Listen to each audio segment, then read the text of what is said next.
रामकृष्ण हरी. कसे आहेत आपण सर्वजण? तर मित्रांनो, आता आलेलो आहे हे आईसकॉन लॉन्स का काहीतरी म्हणून लॉन्सचं नाव आहे. लॉन्सचं नावच माझ्या लक्षात नाही, पण ऐन वेळेवर आलो. नवरदेवचा डीजे बंद झाला, नवरदेव मंडपमध्ये आला आणि मी पण लगेच आलो.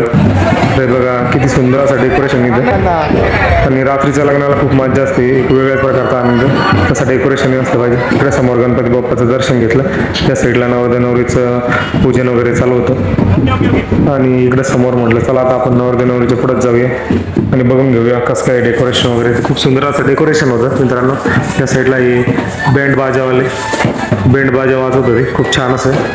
आणि नवरदेवचे मित्रमंडळ आणखी डीजे संपल्यानंतरही त्या बाजावरती नाचत होते, एकदम खूप भारी. या साईडला किरण भाऊ आणि दादू भेटला होता. दादू केवर बघायला तयारच नव्हतं, तर नंतर बघितलं दादूनीवरती आणि खूप भारी वाटत होतं. खूप मोठं लग्न मंडप, म्हणजे खूप मोठा असा लॉन्स होता आणि खूप एकदम थाटामाटामध्ये कार्यक्रम होता सगळाच. आणि इकडे एन्जॉय करत होते लोक. त्या साईडला हे कुल्फी वाटणार परेशान होऊन गेलं, कुल्फी वाटू खाण्यापिण्याची एक नंबर सोय होती इथे. पाणीपुरी वगैरे बफे सिस्टम होती.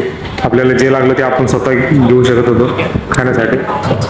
आणि भरपूर प्रकारचे आयटम होते, त्यामुळं या दोन्ही माझ्या मुली पाणीपुरी खूप आवडते यांना. त्यानंतर इकडं आम्ही दहीवडा खाण्यासाठी आलो. आणि या साईडला मंचुरियन वगैरे थोडंसं मी पण आलेलं आहे, नाश्ता करून घेतलं. म्हटलं चला आता खाण्यापिण्याचं तर आवरलेलं आहे. त्यानंतर म्हटलं चला इकडं समोर एक कसं काय गुलप्या वगैरे एवढे लोक खातात, आपण खाऊनच बघा म्हटलं. त्यानंतर इकडे आलो बसले. लग्नाला सुरुवात झाली होती, इकडे काहीतरी कार्यक्रम होता. त्यानंतर लग्न आटोपलेलं आहे.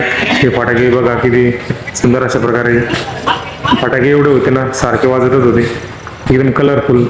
संपूर्ण आकाश एकदम भारी दिसत होते. आणि स्टेज बघा किती सुंदर आहे, एकदम असं राजेशाही थाटामाटात लग्न झालेलं आहे मित्रांनो. आणि मला खूपच आवडलं. त्यानंतर आमचे नाना म्हणे चला जेवून घेऊ, आमचे मित्र. नंतर आम्ही इकडे जेवायला बसलो आणि या साईडला ईश्वरींच्या टाइमपास करत होते.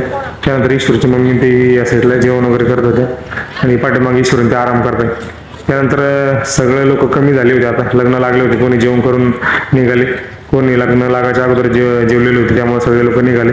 आणि बघा ही गुलपेच्या काड्या कसं असते व्यस्त पसरलेलं आहे साईडला. एक आवर्जून व्हिडिओ म्हणलं बघा काय. त्यानंतर सगळं आटोपल्यानंतर आम्ही पण घराकडे निघालो मित्रांनो. व्हिडिओ जर आवडला तर लाईक करा. धन्यवाद.